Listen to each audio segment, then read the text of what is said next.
ঢাকা থেকে আমি বিকালে আসছি, এসে দেখি আমার ঘর বাড়ির যেমন অবস্থা আমার গাছগুলোরও তেমন অবস্থা। প্রতিটা গাছ দেখুন কী পরিমাণ শুকিয়ে গেছে, মানে গাছগুলোর এত অবস্থা খারাপ। এই 4 দিনে পানি না দেওয়াতে যে আমি নিজে অবাক। আর এই কারণে আমি রাতে আমি পানি দেওয়া শুরু করলাম। এই দেখুন প্রতিটা গাছের অবস্থা দেখুন, সেই মরা মরা অবস্থা। এই দেখুন, এই দেখুন, এই দেখুন, এই গাছটা প্রায় তো মরা পর্যায়ে, মানে পানি না দিলেও মনে হয় কালকে একবারে শুকায় খড়ি হয়ে যাবে। এটা অবস্থা দেখুন, আর এটা দেখুন কী অবস্থা। কারণ এখন আমি কি করব, এই গাছগুলোকে আমি এই রাত দুপুরে কী করব, পানি দিব।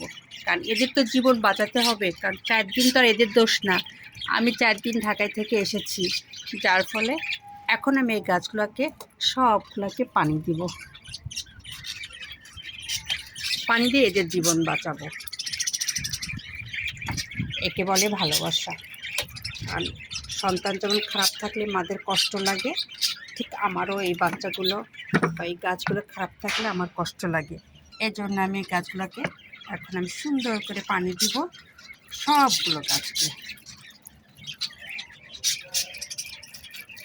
তার সঙ্গে দেখুন আমার অরবাবু কি মনোযোগ সহকারে দেখছে, তার কথা যে মায়েদের কি করছে।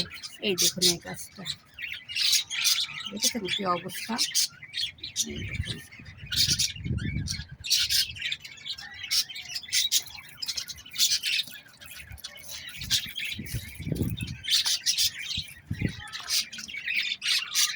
মরিচ গাছের অবস্থা দেখুন, সেই মারা যাওয়ার পথে। এই ফুলের গাছটা অবস্থা দেখুন, আর অবস্থা তো আরও খারাপ। এই দেখুন কী অবস্থা গাছগুলো। এখন আমি কি করব, এই রাতে আমি প্রতিটা গাছে পানি দিব। এই দেখুন, কারণ যে গরম পড়েছে এদের প্রতিদিনে পানি লাগে, তারপরও আমি প্রতিদিন পানি দিই না। কারণ প্রতিদিন পানি দিলে গাছের শিকড় পচে যেতে পারে অতিরিক্ত পানির কারণে। আমি একদিন পর পর দিই। আরে আমি আসাতে এরা কী কিচিরমিচির করছে দেখুন। এই তোমরা চিল্লাচ্ছ কেন? এই জন্য থেমে গেল। তাদের কথা তাদের দিকেও তাকাতে হবে। মা শুধু গাছগুলো দেখছে কেন, কিন্তু আসলে তা না। আমি তাদের বিকালে এসে খাবার দিচ্ছি, খেয়াল করেছি। এখন গাছগুলোর ঘরের কাজ কমপ্লিট হলো, এখন এই গাছগুলোকে আমি সব গাছগুলোতে পানি দেবো। এই দেখুন কী অবস্থা, এতগুলা গাছ আমি সবগুলাতে পানি দিব, দিয়ে তারপরে কি আমি রেস্টে যাব। কারণ সকাল থেকে আমি বাসায় ছিলাম না, আমি দুপুরের পরে আমি বিকালে বাসায় আসছি।